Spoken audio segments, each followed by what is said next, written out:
আব্দুল কাদের মোল্লা যেদিন ওনাকে ফাঁসি দেওয়া হয়, জামাত নেতা, তো আমার মনে হচ্ছিল যে একজন মানুষ, তাকে কোনো অপরাধ ছাড়া জুডিশিয়াল কিলিং এর মাধ্যমে ফাঁসি দেওয়া হচ্ছে, এবং তার ছেলেরা, তার মেয়ে, তার পরিবার কিভাবে একটা ফাইল নিয়ে একা।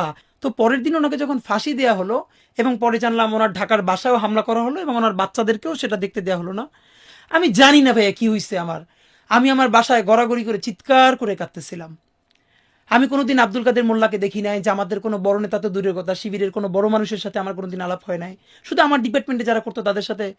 আমি চিৎকার করে গড়াগড়ি করে কাঁদতেছিলাম। আমার মনে হইতেছিল যে আমার অতি পরিচিত একজন মানুষ, যে মাজলুম, তারে আমাদের সামনে বসে, এইখানে আমার বাসার পাশে কোর্ট, আমার বাসা রামপুরা, এই এখান থেকে এত কাছে, তারে ফাঁসি দেওয়া হইলো কোটি কোটি মানুষের সামনে, আমরা দেখতেছি, কিন্তু কেউ কিছু বলতে পারতেছে না।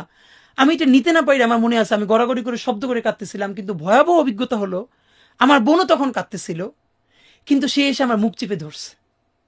আমার বোন মুখ চেপে ধরে আমার বলতেছে, সেও কাঁদতেছে নীরবে, যে জোরে চিৎকার করে কাঁদা যাবে না, কারণ আমার বাসার পাশের ফ্ল্যাটে যদি কেউ চিৎকার করে কান্না শোনে, তারা বুঝে ফেলবে যে এই বাসায় মনে হয় শিবিরের কেউ আছে, তখন আমাদের বাসা ছাড়তে হবে, অথবা এই বাসায় আমরা থাকতে পারবো না।